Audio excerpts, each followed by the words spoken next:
Donc on va parler effectivement de quelque chose qui n'existe pas. L'adolescence, il faut savoir que c'est une construction mentale. On a tous l'impression qu'on sait ce que c'est.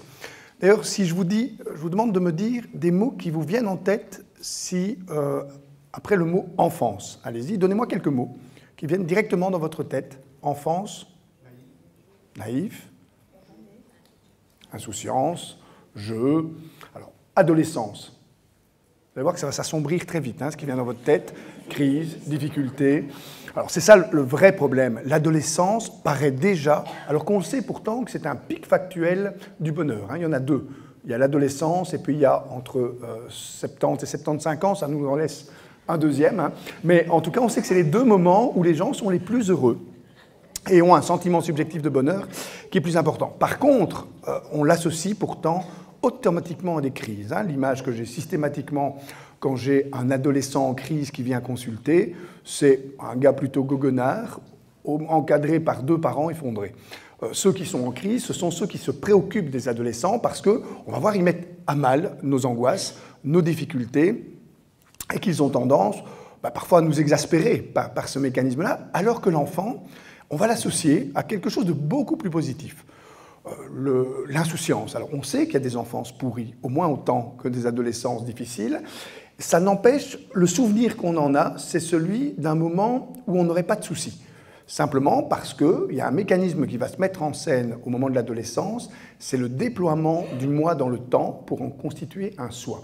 Alors dit comme ça a l'air très compliqué, c'est pourtant toute la problématique de l'adolescent. L'enfant vient avec un moi, il existe. Si je vous demande votre moi, ce que c'est pas très très compliqué. Vous allez me sortir votre carte d'identité, éventuellement un peu améliorée avec quelques qualités et quelques défauts éventuellement, votre CV. Et vous allez dire, c'est mon identité. Pas du tout. Je ne connais rien de vous. Quand vous me donnez un élément comme celui-là, la carte d'identité, comme la carte n'est pas le territoire, eh bien, la carte d'identité, ce n'est pas l'identité. Elle a été d'ailleurs inventée et mise en place pendant le régime de Vichy pour répertorier les Juifs. Donc l'origine identitaire de la carte d'identité est un peu saumâtre et elle ne définit rien. Si je veux vous connaître, il faudra que vous fassiez un petit effort complémentaire, c'est-à-dire mettre en scène votre soi. Et votre soi, vous verrez, vous allez le mettre en scène à partir d'un ensemble de petites anecdotes que vous allez me raconter à votre sujet. Et surtout, je devrais absolument veiller à ne pas essayer de démontrer d'une manière ou d'une autre que ces anecdotes n'ont aucun intérêt. Il y a un jeu qui le montre très bien, c'est le jeu de Nagui, qui veut prendre sa place. Vous avez 6 candidats qui expriment une anecdote. Imaginez une seule fois que l'animateur se dise ça n'a aucun intérêt ce que vous dites, ce qui est parfois le cas. Et tout son talent, l'animateur, c'est de faire un petit sketch quand ça n'a pas d'intérêt pour donner un peu d'emphase à un événement de vie. On va le voir, pour l'adolescent, ce sont des points essentiels de mettre en scène ce soi, de le déployer, donc le moi dans l'histoire. Et on a créé toute une période, parce que c'est une création mentale, l'adolescence. En Afrique noire, ça n'existe pas. Vous avez un jour, vous passez de l'état d'enfant, c'est-à-dire de l'état d'être non sexué, à l'état d'être sexué, avec un ensemble d'épreuves, avec des rituels qui suffisent pour qu'on passe d'un état à l'autre. Dans nos sociétés, on va bricoler cette période, on va l'allonger très fort, ce que David a dit sur des enfants, des adolescents, des adolescents, des adolescents.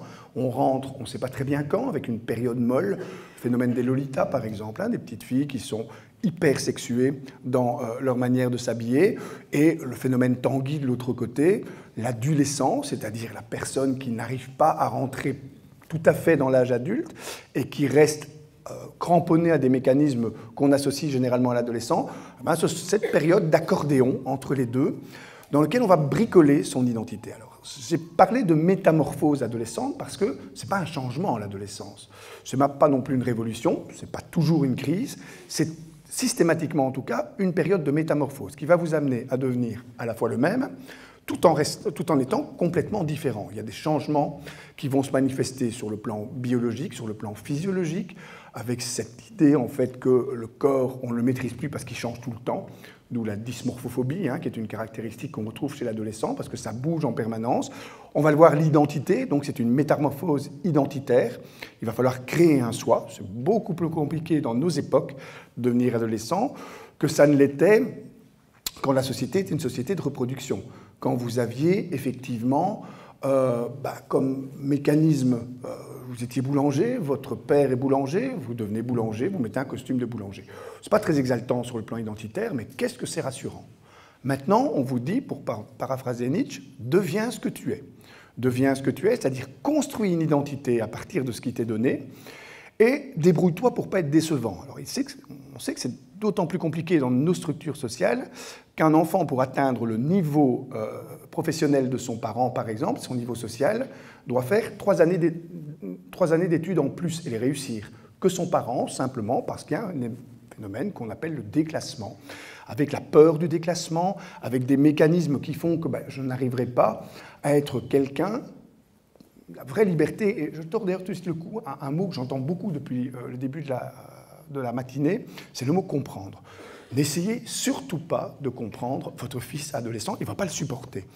Je t'aime, mais je ne te comprends pas, ça fonctionne très bien. Sur le plan du couple aussi, d'ailleurs. Hein, si les maris des psychologues le savent très bien, il n'y a rien de pire que quelqu'un qui vous dit « mais je te comprends, tu es comme ça, mais c'est normal, ta mère était comme ça, et si elle est comme ça, c'est parce que ceci, c'est parce que cela », et vous empêchez l'autre d'évoluer.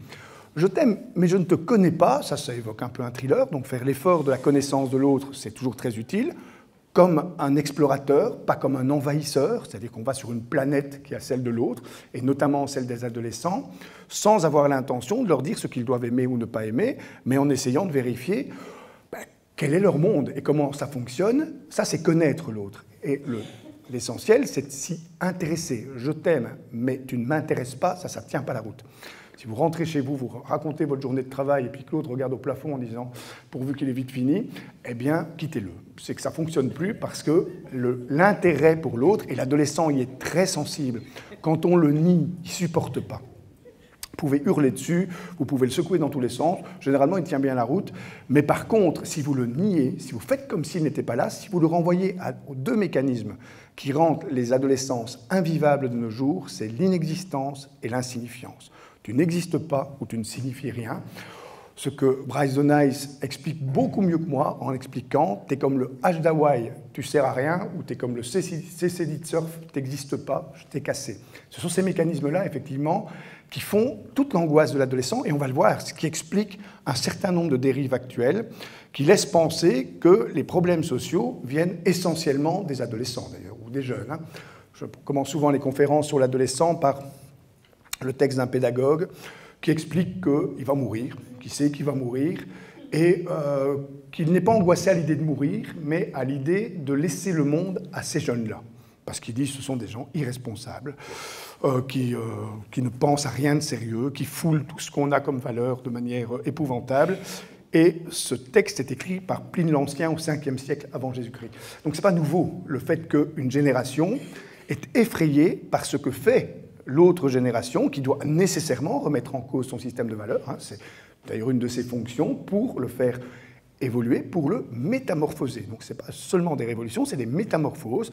Métamorphose biologique, métamorphose identitaire, métamorphose aussi sur le plan du fonctionnement social. On va voir comment elle peut le mieux possible se réaliser. Alors on va commencer par la métamorphose biologique, qui saute aux yeux. Il y a des changements, enfin, tous les changements ne sautent pas aux yeux. On a une petite bombe de testostérone, généralement, hein, 30% de testostérone en plus, ce qui explique des passages à l'acte plus impulsifs. Mais ce n'est pas, je vais dire, l'élément le plus important dont il faut tenir compte. Ce dont il faut absolument tenir compte, c'est la manière dont le cerveau va fonctionner pendant l'adolescence. C'est une maturation tout à fait particulière. Ne pensez pas que les ados sont plus bêtes que les autres. Ça, il faut vraiment partir de cette idée-là. Ils auront même tendance à avoir beaucoup plus de matière grise que les adultes. Vous avez un afflux de matière grise. Il y a 2 moments où ça se passe, c'est toute petite enfance et puis l'adolescence. Vous avez 2 afflux de matière grise et ce sont des neurones que vous avez en abondance à ce moment-là. Et vous êtes donc capable de capter énormément d'informations. Le problème, c'est qu'il y a une autre substance qui, elle, est proportionnellement insuffisante, c'est la matière blanche. Et vous n'avez pas donc le câblage qui permet de transformer les informations en connaissances. Un bébé, ce qui se passe dans sa tête, c'est un trip de shooter. c'est-à-dire qu'il reçoit plein d'informations, il ne les connecte pas, et donc on a quelque chose qui est de l'ordre, effectivement, du trip de shooter. On va revivre à peu près le même trip à l'adolescence, énormément d'informations, incapacité de câbler toutes ces informations pour en faire un tout cohérent, d'où parfois ce refuge, et on va en parler tout à l'heure, notamment dans le débat, vers des théories de complot, par exemple, parce que c'est un pré-câblage. On leur explique, mais c'est comme ça, tu sais, méfie-toi de tout. On a une explication pour toi, toute faite. Regarde, on est en train de se moquer de toi, de diffuser des fausses connaissances. Eh bien, voilà une vraie, très simplifiée. Et l'adolescent finit par utiliser ces mécanismes en termes de consonance cognitive. Il faut que tout ça ait un sens qui correspond à ce que je peux penser intuitivement. Et on le verra, qui est très souvent lié à des émotions. C'est une des vraies difficultés qu'on a dans nos sociétés, qui ne sont plus des sociétés démocratiques, mais des sociétés hémocratiques. Alors, une société démocratique est une société qui crée des opinions à partir d'une émotion. Exemple pour montrer comment ça marche, une recherche dont les résultats sortiront le mois prochain. On va vous montrer une photo avec un petit garçon mort sur une plage. Derrière, vous mettez un bateau avec des personnes, des réfugiés, qui sont en train de gagner le rivage, et je vous demande, qu'est-ce qu'on fait avec ces gens-là? La plupart d'entre vous, vous allez me dire, surtout, on les fait venir, on ne les laisse pas là où ils sont, il faut absolument leur venir en aide. Je laisse un temps de latence, différent d'ailleurs pour les hommes et pour les femmes, et je vous montre une autre photo. Un terroriste, et j'ai le même image en fond d'écran avec un bateau. Vous allez voir que vous allez très vite changer d'opinion pour un grand nombre d'entre vous. Vous allez me dire, on ne les prend pas tous en tout cas, ou bien on les laisse carrément dans l'eau, mais vous aurez en tout cas des changements d'opinion massifs. Ce n'est pas l'image qui a manipulé, on croit trop aux puissances des images. L'image est passée par un autre vecteur qui est l'émotion. Je suis passé d'une émotion créée chez vous, la tristesse ou la peur, à une autre émotion, ou la colère, à une autre émotion qui est la peur. Et cette émotion va créer une opinion qui va se cristalliser. Il est beaucoup plus simple chez l'adolescent de faire bouger ses opinions en touchant l'émotion qui a rendu cette opinion opérante. Par exemple, un adolescent qui émet des propos racistes, très virulents, dans des périodes de crise comme celle qu'on traverse, c'est beaucoup plus simple et beaucoup plus productif de lui dire « je comprends que tu aies peur ». Et on le verra, c'est un leitmotiv, une émotion ne se contredit pas dans une démocratie. Et je comprends que tu aies peur, tu as le droit d'avoir peur. Plutôt qu'essayer de démonter rationnellement son opinion et casser de cette manière-là l'estime qu'il a de lui-même. On le sait, les professionnels que vous êtes, lorsque vous devez lancer des groupes de discussion avec des adolescents, ça produit très souvent des catastrophes. Cette catastrophe, et quand on ne donne pas de méthodologie aux professionnels, qu'ils soient enseignants, éducateurs ou travailleurs sociaux, eh bien on obtient ce que j'ai vu, par exemple, dans une école à Verviers, lorsqu'après les attentats, on a suggéré aux enseignants de mettre en débat ce qui s'était passé à Charlie Hebdo, ou à Bruxelles ou à Paris. C'était instantané, ce que j'ai vu est très rapide. Deux groupes qui se constituent, islamophiles, islamophobes, avec des propos très virulents, du style « on a bien fait de les dégommer, ces salopards, ils n'avaient pas à se foutre de notre religion ». Et d'autres « retournez chez vous, sale bougnoule, vous devez respecter la liberté d'expression ». Et j'aseptis ce que j'ai entendu, avec une masse flottante dont l'enseignant fait généralement partie, qui essaye de prendre parti, sans prendre parti, c'est-à-dire qui participe au débat, et qui finit par émettre des opinions juste pour atténuer le point de vue des adolescents, et qui reçoit alors une plainte des parents parce qu'il aurait pris parti pour les uns ou pour les autres. Évidemment que proposer des espaces de discussion aux adolescents, et lorsqu'on parle de liberté d'expression, il faut bien être attentif au mot « expression ». Une expression, ce n'est pas nécessairement seulement une opinion, c'est d'abord un ressenti.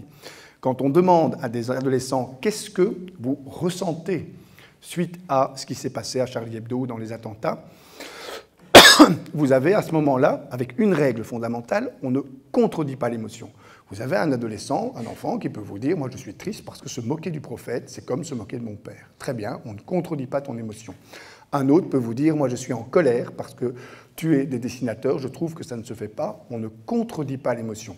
Vous avez l'estime de soi des personnes alors qu'ils montent très très vite, parce qu'ils ne sont pas validés dans une opinion qui n'était jamais que le soubassement, qui était en tout cas sous-tendu par, en soubassement, une émotion forte.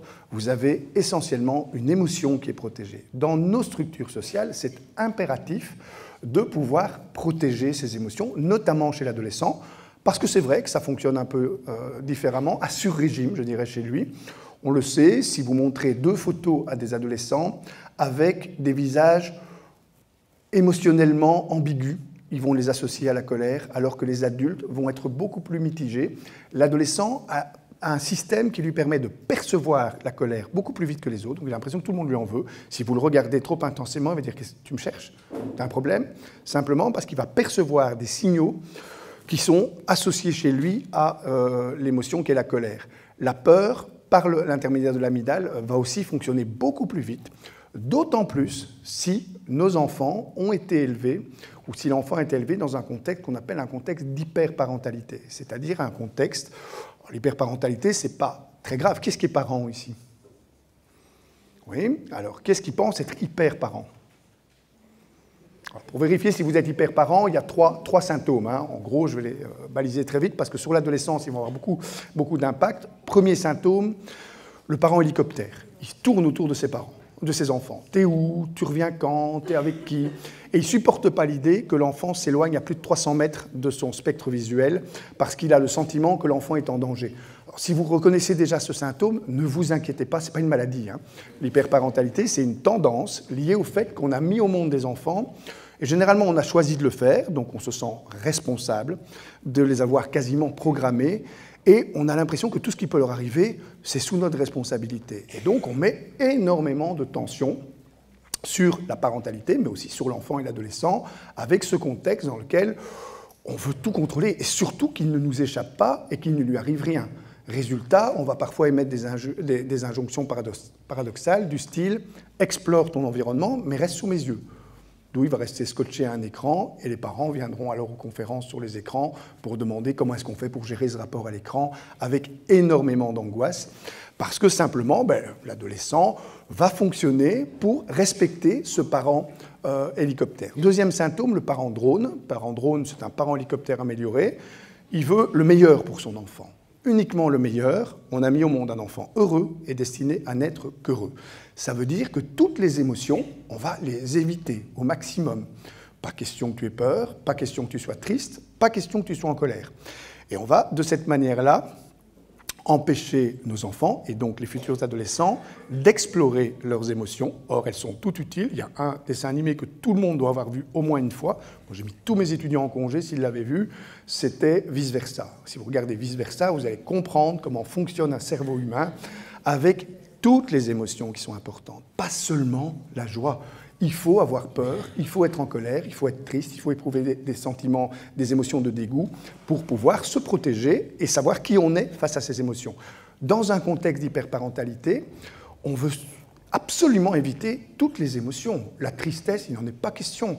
Pas question d'offrir à notre enfant un animal qui risque de mourir et auquel il s'est attaché. Résultat, 30 fois plus de poissons rouges, 4 fois moins de chiens et de chats, parce que le poisson rouge, pour s'y attacher, il faut être un peu allumé. Donc la plupart... Et surtout, il est très remplaçable. On en met un autre, on dit « Regarde, il n'est pas mort ». On va essayer de suggérer qu'il n'est pas mort. Offrez des animaux mortels à vos enfants, c'est impératif. Pas la tortue, votre enfant sera mort avant. Et, si vous offrez, et pas non plus un animal mort, ça c'est cruel, mais un animal auquel il va s'attacher et dont il va percevoir effectivement la tristesse pour pouvoir vivre ce qu'on appelle un chagrin, et le gérer d'une manière telle que ça ne devienne pas une peine. Les chagrins d'amour sont constitutifs de l'adolescent. Petit exercice d'ailleurs, je vais vous demander de penser à votre premier chagrin d'amour. Sauf si c'est trop frais, parce que vous allez pleurer, je vois un mal de chien. Mais vous fermez les yeux, vous pensez pendant 30 secondes à votre premier chagrin d'amour. Allez-y. Voilà. Après, stop, parce que si vous allez vous endormir, je vais avoir aussi un mal de chien à vous réveiller. Si vous voyez les gens du premier rang et du deuxième rang, vous avez un grand sourire. Pourtant, au moment où vous avez vécu le chagrin d'amour, c'était certainement pas une expérience agréable. Vous étiez dans la colère ou dans la tristesse probablement. Des années après, vous en faites quelque chose qui est beaucoup plus doux, qu'on appelle un chagrin. C'est l'intelligence émotionnelle. Les grands singes n'en ont pas. Le jour où vous trouvez un grand singe, un gorille racontant son chagrin d'amour à un autre gorille, ce ne sont pas des gorilles, parce qu'ils sont tristes, ils vivent les émotions. Et les émotions sont partagées par les êtres humains et les animaux. Mais aucun n'en fait ce que vous avez fait là, un chagrin, en faire toute une histoire et être en mesure de la raconter pour apprendre à savoir qui on est face à, par exemple, l'amour, et donc ce qu'on ne maîtrise pas, la part de l'autre. La mort, l'amour, ce sont des apprentissages essentiels chez l'adolescent. Il va les vivre, et beaucoup de parents actuellement, d'hyper-parents, refusent l'idée que leurs adolescents vivent des expériences comme la tristesse, et ils sont prêts à négocier d'ailleurs avec le petit ami ou la petite amie pour qu'ils reviennent, parce qu'il ne faut absolument pas que mon fils ou ma fille soit triste. Or, ce sont des expériences, y compris à l'école, quand on met en place des projets prévention harcèlement, ce ne sont pas des projets bien-être permanent. Le bien-être permanent, si vous le vendez à partir de l'école, qui n'est pas un lieu de bien-être, vous risquez d'avoir des parents qui vous présentent l'addition. Vous aviez dit qu'il serait tout le temps bien, mais il pleure, il a 4 sur 10 en maths, mettez-lui 8. Et les groupes sociaux sont des groupes qui vont générer, on le verra dans l'atelier l'après-midi, de l'exclusion, naturellement, c'est le propre des groupes humains contraints, ils génèrent de l'exclusion, donc il y aura des moments d'inconfort pour un certain nombre d'entre eux. On ne dit pas aux parents, il n'y en aura pas. On dit simplement, il y en aura, mais on saura les gérer. Même chose pour les réseaux sociaux. J'entends, et dans chaque capsule, j'entends toujours cette défiance vis-à-vis des réseaux sociaux, y compris de ceux qu'on appelle les digital natives. Il y en a ici qui sont nés après 85. Qu'est-ce qui est né après 85 ? Oui, il y en a quelques-uns. Les autres, je suppose, avant. Eh bien, ceux qui sont nés après sont ce qu'on appelle des digital natives. Ils sont nés dedans. Pour eux, les réseaux sociaux, tout ça, c'est complètement naturel. Nous sommes des digital immigrants. On est rentrés à l'intérieur et on a dû faire un apprentissage pour y rentrer. Alors, les digital natives, qui sont déjà dépassés d'ailleurs par la nouvelle génération qu'on appelle la touch generation, sont les moins de 5 ans, qui eux pensent avec leurs doigts. Vous mettez un livre à image à un enfant de moins de 5 ans, il en fait un iPad tout de suite qui ne fonctionne pas. Et donc il s'énerve. Et on constate effectivement cette évolution de structure cérébrale par rapport à ça. Ça fait très peur, les réseaux sociaux. Résultat, les digital immigrants ont tendance parfois à les diaboliser, ce qui est terriblement dangereux auprès de l'adolescent, en disant « méfie-toi, tu vas voir, pas maintenant, attends encore 2 ans, encore 3 ans, encore 4 ans ». Ça, c'est le parent hélicoptère ou le parent drone qui veut contrôler. Or, c'est la pire attitude qu'on peut avoir, parce qu'effectivement, un réseau social, a priori, c'est quelque chose de positif. Si vous lisez Teilhard de Chardin, qui est un philosophe qui est tout sauf progressiste du siècle passé, il vous annonce quand même une utopie merveilleuse. Il vous explique qu'un jour, les gens seront connectés les uns aux autres et qu'ils participeront à une connaissance commune qu'il appelle la noosphère, et il présente ça comme l'utopie merveilleuse d'un monde absolument superbe. Et c'est Facebook et Internet qu'il est en train de préfigurer. Le réseau social est effectivement quelque chose de génial. L'usage asocial du réseau social, il faut que les adultes puissent avoir des mécanismes qui permettent de contrôler ce qui s'y produit et dire à son enfant, même quand il est très jeune, tu peux y aller sur le réseau social, tu peux y aller. Tu verras, c'est très chouette. Si t'arrive quelque chose, tu m'en parles. C'est beaucoup plus productif que de le diaboliser et d'obtenir alors comme réaction de l'adolescent. Je ne vais pas en parler aux adultes, certainement pas à mes parents. Si je leur dis que j'ai un problème, ils vont me dire on te l'avait dit. On te l'avait dit qu'il ne fallait pas aller là-dessus. Et donc vous avez ce mécanisme qui va souvent être un mécanisme qui va torpiller l'adolescent dans les supports qu'il est en mesure d'attendre de son environnement quand il construit son soi. Et on le voit très très bien dans cette capsule qui est absolument superbe. Moi, je l'ai vu déjà plusieurs fois.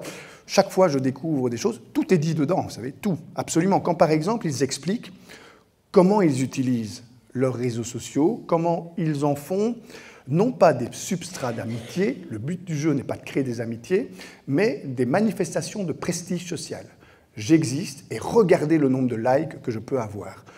Alors, quand le parent, connaissant peu les choses, signale comme visiblement un enfant a reçu le message. Ce n'est pas important, la quantité d'amis, c'est la qualité. Un adulte, effectivement, sur un réseau social, avec une douzaine d'amis très sincères, va se trouver tout à fait en phase. L'adolescent s'en fout d'avoir des amis sincères sur cet espace-là, dans l'espace réel sans doute, qui va en rechercher plus, mais il veut installer son prestige en tant qu'individu, en tant que couple. Observez les pages Facebook. Je te trouve très beau. Moi, je te trouve très belle. Je te trouve très, très, très, très beau. Moi, je te trouve très, très, très, très belle, avec 4 petits smileys derrière. Et vous avez juste un couple qui est en train de s'afficher, et puis vous avez, à ce moment-là, les spectateurs, c'est-à-dire ceux qui agissent en regardant. Vous êtes vraiment un couple super mignon. C'est gagné. On est un couple aux yeux des autres. C'est ça, l'achat, la vente d'une forme de prestige social, et la catastrophe de celui qui serait un no-life. quelqu'un qui n'a pas de vie, ou un sans-amis, dont on fait la capture d'écran, et puis on dit, regarde, personne ne te visite, il n'y a pas de like, il n'y a pas de partage, tu es un no-life.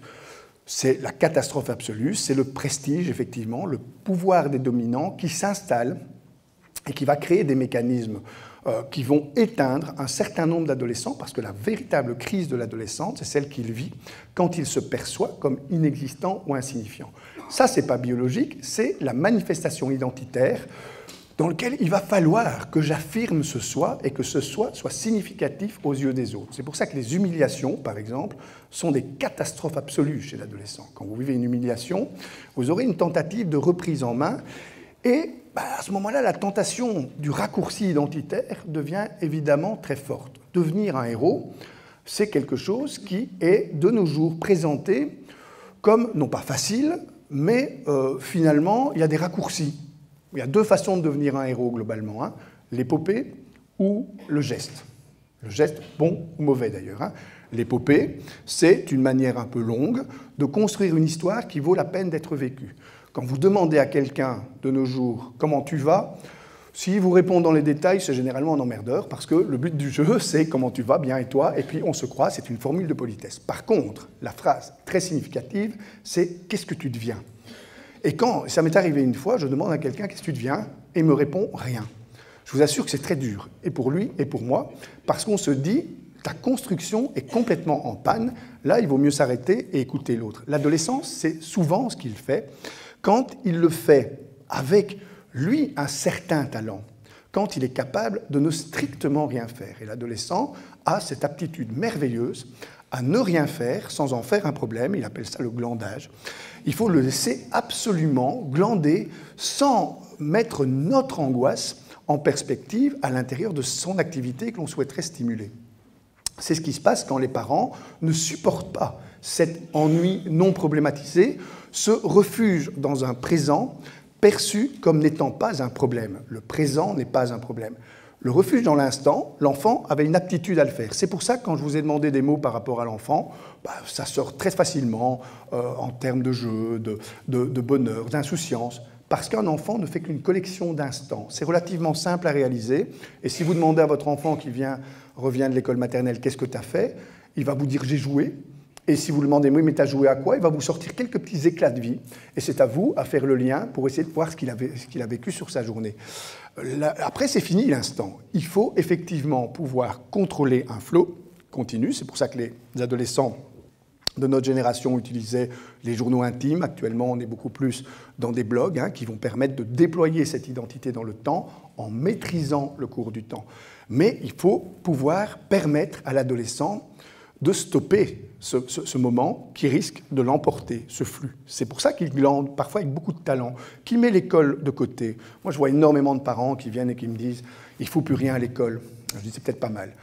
Pendant un certain temps, il réussit, oui, mais tout juste. Alors là, c'est un brillant étudiant qui réussit à ne pas en faire trop et qui reste juste dans la limite où il peut agir, c'est-à-dire, et il vaut beaucoup mieux alors avoir des exigences explicites, notamment dans le rapport à l'écran, qui alors commence à créer plein de tensions. Il est tout le temps à rien foutre sur son ordinateur. Il ne fout rien. Alors, là, je reprends toujours le film qu'on a tourné il y a quelques années à l'université, où on montre deux adultes qui demandent à leur fils adolescent « on n'irait pas prendre un bol d'air ». Un dimanche après-midi, aller voir les magasins de meubles. Ça, c'est vraiment un truc de parents. Et l'adolescent dit « non, je préfère jouer avec mes jeux vidéo ». On montre ça à des parents. Et les parents, tout de suite, diabolisent le jeu vidéo. C'est une catastrophe, ces jeux, il perd son temps, il ne fait rien que jouer à ces jeux vidéo. Vous montrez un autre film dans lequel deux parents demandent à leur fils « on n'irait pas prendre un bol d'air ?» Et le fils répond « non, je préfère lire Les Misérables de Victor Hugo ». Alors je vous assure que le bol d'air et le magasin de meubles deviennent beaucoup moins urgents. Et surtout, personne ne diabolise Victor Hugo, qui pourtant était lu sous les couvertures au XIXe siècle. On considérait que ça diluait le cerveau de l'enfant parce que ça l'invitait à aller faire des explorations imaginaires. Simplement, le parent maintenant maîtrise Victor Hugo. Par contre, on ne maîtrise pas les jeux vidéo. Il y en a qui jouent à Call of Duty ici, par exemple. Quelques-uns, c'est sans doute des digital natives, mais alors non, même pas. Donc, alors, ceux qui jouent à Call of Duty vont très vite percevoir qu'effectivement, ça stimule des formes d'intelligence. Quand on joue, on ne fait pas rien. On stimule l'intelligence stratégique, analytique et procédurale. Ce sont 3 types d'intelligence qui sont terriblement utiles sur le marché de l'emploi, d'ailleurs. Si vous mettez dans votre CV « Je dispose d'une intelligence procédurale, analytique et stratégique dont votre entreprise pourrait avoir grandement besoin », ça a beaucoup plus de gueule que « Je joue à Call of Duty », et pourtant c'est la même chose, exactement la même chose. Je prescris très souvent des Call of Duty aux parents en leur disant « Allez-y, jouez, vous verrez effectivement comment on n'est pas inactif sur le plan cérébral, au contraire, quand on joue à un jeu vidéo. Simplement, l'enfant, l'adolescent va se réfugier dans des niches cognitives qui ne sont pas soumises à une tension véritable. Et donc, ils s'en vont à ce moment-là, eh bien, parce que la pression scolaire est trop forte, parce qu'elle est souvent implicite. Il vaut beaucoup mieux dire à son enfant « Ok, en dessous de 55%, on ne discute pas de ton rapport, au-dessus de 55%, pardon, on ne discute pas de ton rapport aux écrans, tu l'autorégules toi-même. En dessous, ça devient un problème, on en discute. » L'adolescent va se débrouiller pour être au-dessus, pour que ce ne soit pas perçu comme un problème. Ce qui pose question dans le rapport à l'écran, c'est parfois l'hyperconnectivité, c'est-à-dire le fait que vous êtes hyper connecté et que vous avez par exemple l'impression que votre jambe est en train de vibrer alors que vous n'avez pas de GSM, et ça crée ce qu'on appelle l'acteur système qui fait actuellement partie de l'identité complexe de l'adolescent. L'exemple prototypique, c'est Steve Hawkins, par exemple, qui n'existe que par ce qui le relie au monde. Ça, c'est le personnage réel. Le personnage héroïque, ce serait par exemple Iron Man, relié à tout ce qui fait de lui un être complet à partir des instruments qui le relient au monde. Le parent perçoit cette mutation. Résultat, certains sont tentés par l'idée de diaboliser le rapport à l'écran en disant « l'écran, on y est aliéné ». Et c'est pour ça que, je reviens du Québec où ils font une expérience superbe, ils proposent aux familles de dire un jour par mois, un jour par semaine, un jour tous les 15 jours, la famille le fixe elle-même. Nous faisons, toute la famille, mais toute la famille, hein, les parents aussi, une journée sans écran. Ça veut dire que même le papa ne va pas regarder ses mails, parce que l'adolescent, c'est vrai, vit ça comme une mutilation absolue. Hein. Dans une recherche qu'on a réalisée, quand on leur demande, on leur tire leur iPad, leur iPod, tous leurs écrans, ils ont une impression de vide absolu, ils ont l'impression qu'on leur a coupé un membre, littéralement. Hein. Les enseignants qu'on fixe des iPads, ils doivent savoir qu'ils pratiquent quasiment une mutilation. Hein. C'est pour ça que les réactions sont parfois disproportionnées. Quand on fait une journée sans écran, eh bien, on a l'impression qu'on se désaliène. Toute la famille le fait. C'est une difficulté pour chacun, peut-être un peu accentuée chez l'adolescent, mais elle est une difficulté pour chacun. Et savez-vous ce que font les gens comme activité quand on supprime les écrans dans une famille? L'activité qu'on a constatée la plus fréquente, ils vont le soir au cinéma. Ça veut dire qu'on les a privés des petits écrans, ils s'en vont en voir un très grand, mais c'est quand même une expérience différente, et donc ça permet justement de se désaliéner par rapport aux écrans, parce que le vrai problème, c'est l'aliénation. Le problème n'est pas le média, l'écran, qu'on chercherait à diaboliser, et n'est pas non plus l'adolescent qui ne ferait rien face à l'écran. Il va simplement dans un espace sur lequel la pression identitaire est moins forte, qui devient alors un espace de confrontation. L'adolescent, de nouveau, qui glande, celui qui traîne ses pieds, vous le voyez, hein, l'adolescent, il traîne ses pieds, il fout la télé, il se vautre dans le fauteuil. S'il traîne les pieds déjà dans un premier temps, laissez-le faire. Il faut savoir que les pieds poussent avant le reste du corps. Et donc, on a une tendance, pendant un certain moment de notre développement, à traîner les pieds. Ça va se mettre naturellement en place. Il y a plein de parents qui usent une énergie pas possible à dire « lève tes pieds, arrête de traîner les pieds ».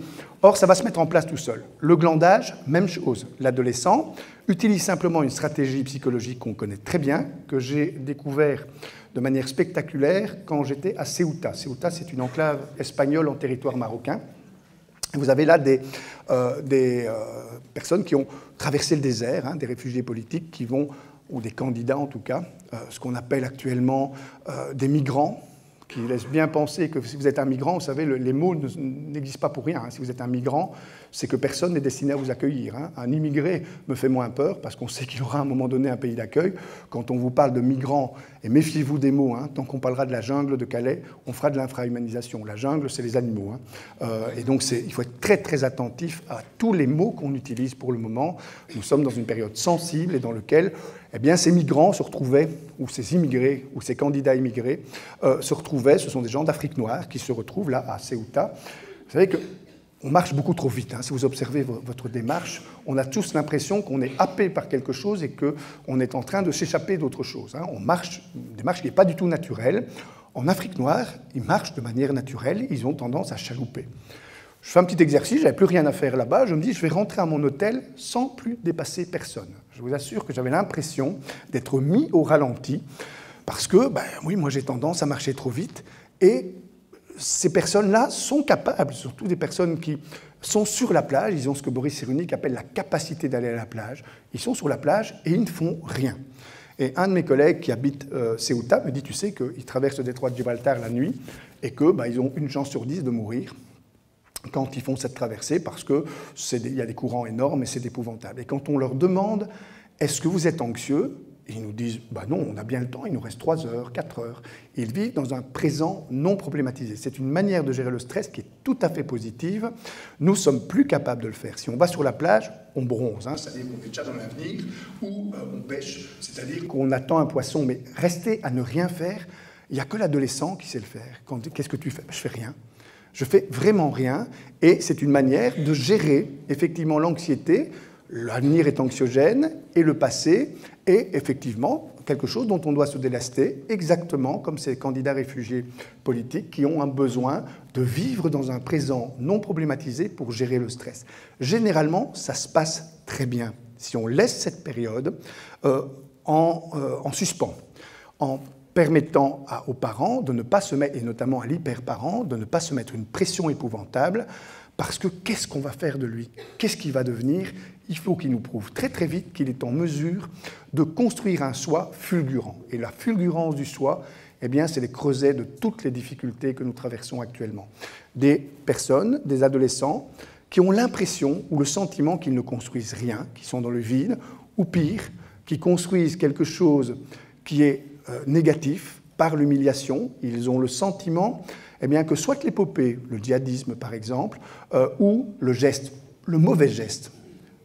C'est la même dynamique que vous allez retrouver chez un tueur de masse dans les écoles et chez un terroriste qui va se faire exploser. C'est une façon, c'est une conduite suicidaire qui vous annule, mais vous donne un pic factuel, le sentiment d'exister derrière un acte qui est perçu comme héroïque par au moins un certain nombre de personnes.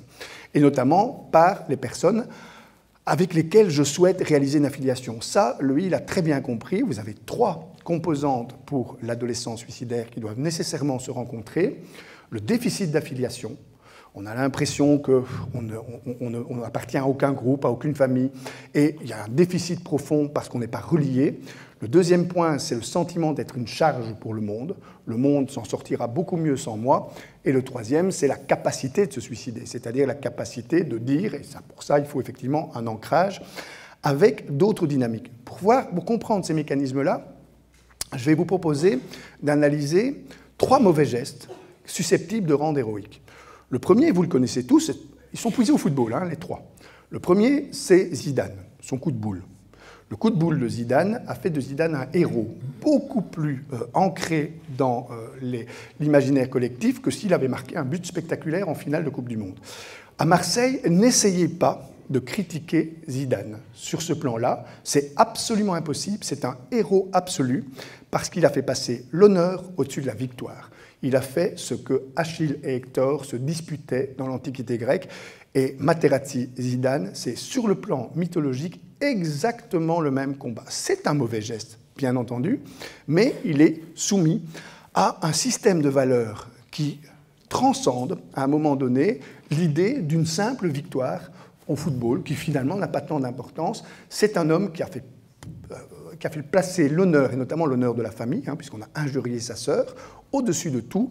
À Marseille, c'est le héros absolu. On va prendre un autre geste qui va vous montrer qu'un mauvais geste peut créer un héros, c'est le but de la main inscrit par Maradona.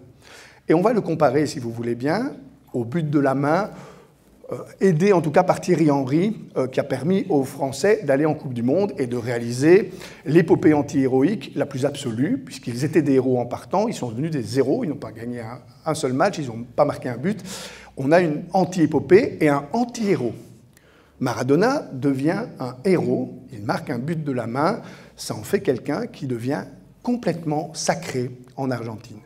Quelle différence faites-vous entre les 2 gestes? Ce sont 2 gestes de tricheurs, hein, disons-le clairement, mais l'un fait accéder à un statut héroïque, l'autre fait accéder à un statut qu'on appelle nous zéroïque, c'est-à-dire proche du zéro absolu.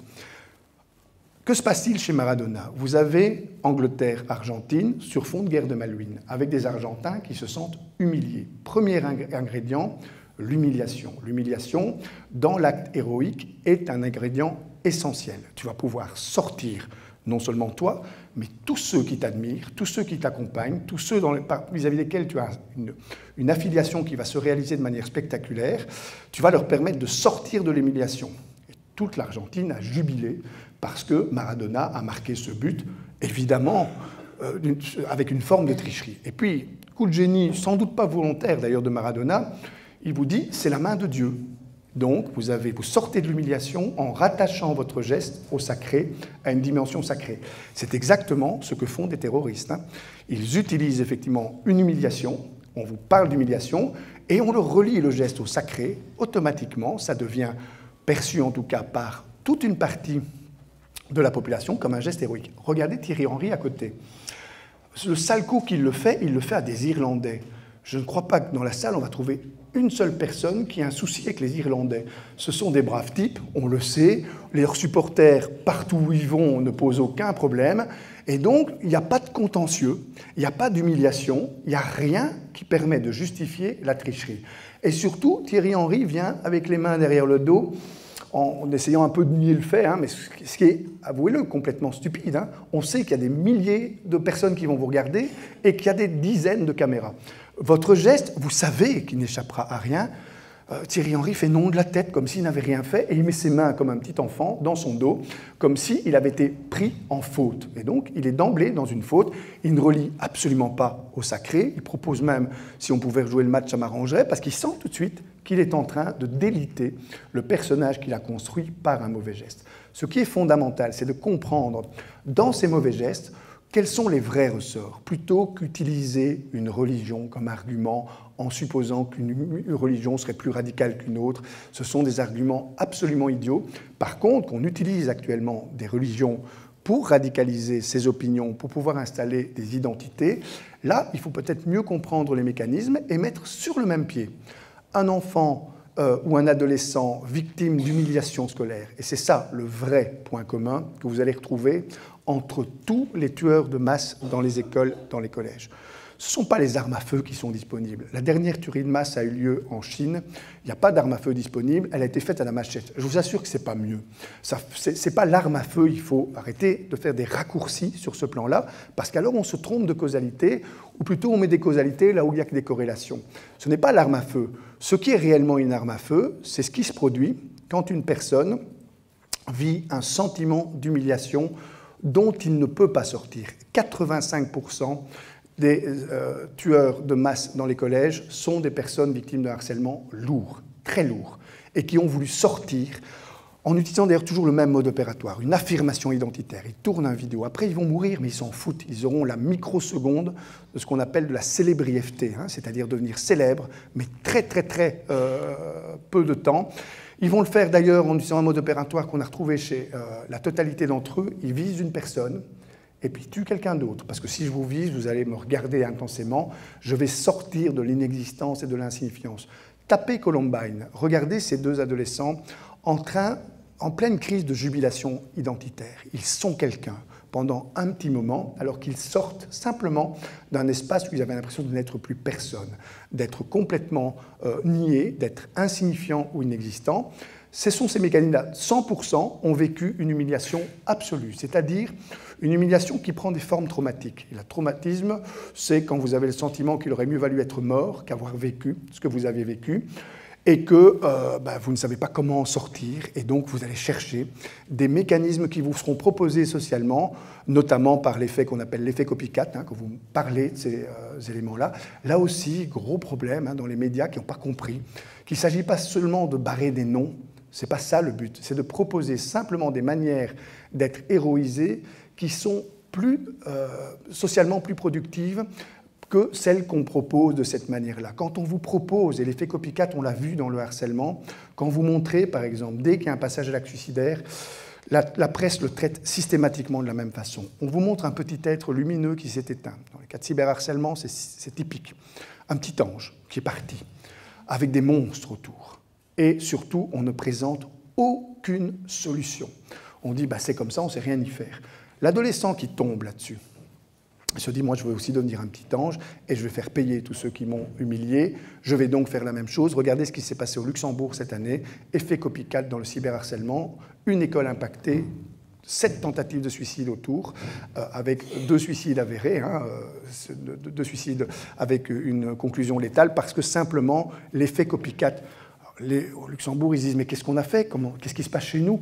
Il y a même des journalistes qui ont été jusqu'à dire qu'il y avait des problèmes au Luxembourg, parce que certaines composantes, rien du tout de tout ça, on le sait, cet effet copycat qui fonctionne aussi dans les tueries de masse, qui se manifeste chaque fois que vous ne proposez pas de solution. Alors, pour l'atelier de prévention du harcèlement, cyberharcèlement, on verra que c'est essentiel, non pas de supposer des solutions, mais de les affirmer. Chaque fois qu'un adolescent, qu'un enfant est victime du cyberharcèlement ou d'un harcèlement, c'est-à-dire du sentiment qu'il est anéanti, humilié par les autres, c'est impératif de lui dire, voilà, c'est fini, c'est plus ton problème, c'est devenu mon souci d'adulte. C'est à nous, adultes, à trouver des mécanismes qui contrôlent ces phénomènes, parce que, évidemment, qu'ils ont tendance à se démultiplier quand vous donnez une pression identitaire aux personnes.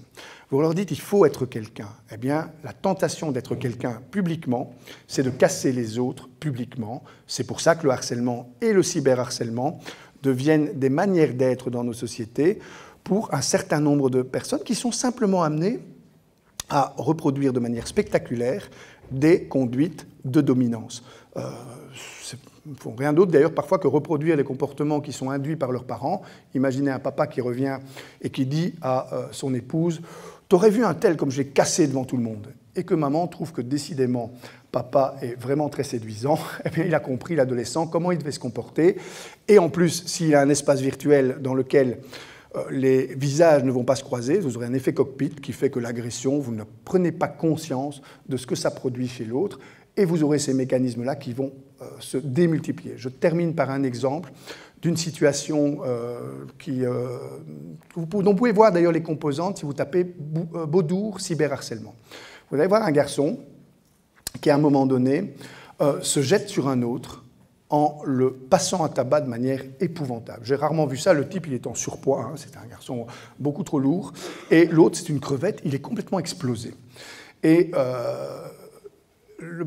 il y en a qui ont vu les images. Si vous les avez vues, vous ne pouvez pas les oublier parce qu'il va perdre son training, le gars qui frappe. Et donc, vous allez voir son derrière, pendant 3 minutes sur YouTube, il est complètement saccagé par les réseaux sociaux, derrière, anéanti. Ça fait plus de 6 mois que l'histoire a eu lieu.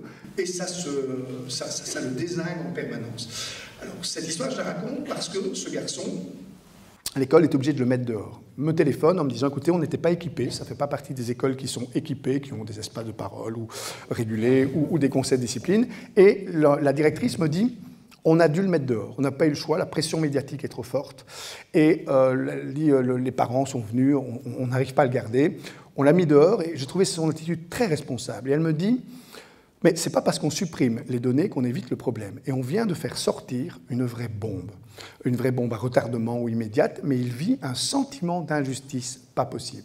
Si vous regardez le vidéo d'ailleurs, et elle me demande de le voir, le garçon, parce qu'elle dit, vous avez collé des rustines. Elle dit, le pneu est crevé, hein, coller des rustines sur un pneu crevé, mais on veut au moins que vous le voyez pour voir comment on peut faire.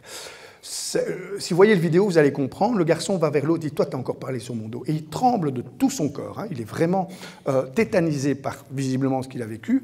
Il m'explique donc ce qui était, ce qu'on pouvait facilement imaginer, une situation de harcèlement épouvantable dont il sort. Et il me dit très clairement, ils ont bien fait de me mettre dehors. Vous savez, le fait qu'on fasse respecter des lois dans les écoles, même ceux qui le subissent peuvent l'accepter. Mais on aurait pu quand même essayer de faire quelque chose pour gérer ce que j'ai vécu. Ce sentiment d'injustice, on arrive à le modifier parce qu'on met en place un espace de parole. Ici, malheureusement, après, il aurait mieux valu le faire avant. Hein, pour ceux qui participeront à l'atelier cyberharcèlement, on expliquera comment on met des espaces de parole avant pour gérer les groupes. Et aussi, quand on doit diffuser une loi, tout le monde peut s'expliquer individuellement pour expliquer les raisons qui ont fait que cette loi a été dépassée. Et l'histoire termine bien parce que ce garçon a changé d'école et il fait partie maintenant dans l'école où il se trouve de ce qu'on appelle, nous, les cyber-citoyens responsables, qui sont une douzaine de personnes qui, à l'intérieur de l'école, ont un petit brassard et sont contactés par les élèves cyberharcelés. Ils n'agissent pas eux-mêmes. En Flandre, ils l'ont fait de cette manière-là, ils n'ont pas contrôlé le phénomène. Ils ont ce qu'on appelle des brigades anti-cyberharcèlement. Résultat, les gens qui font partie de cette brigade, qui sont plutôt des geeks, se sont mis à hacker les boîtes des cyberharceleurs potentiels, et c'était une foire d'empoigne pas possible. Ici, ils sont juste en lien avec des écoles qui ont un dispositif complet, un dispositif qui permet à chaque personne cyberharcelée d'être en contact avec une interface chez Microsoft qui capture l'écran. Quand ils sont cyberharcelés, ils reçoivent un message qui leur dit « t'es pas tout seul ». On vient de capter tes écrans, on les a envoyés chez les enseignants dans ton école, où des adultes vont s'occuper de la situation avec la stimulation d'espaces de parole régulés quand c'est nécessaire, voire de conseils d'éducation de discipline, dont j'expliquerai le fonctionnement dans les ateliers tout à l'heure.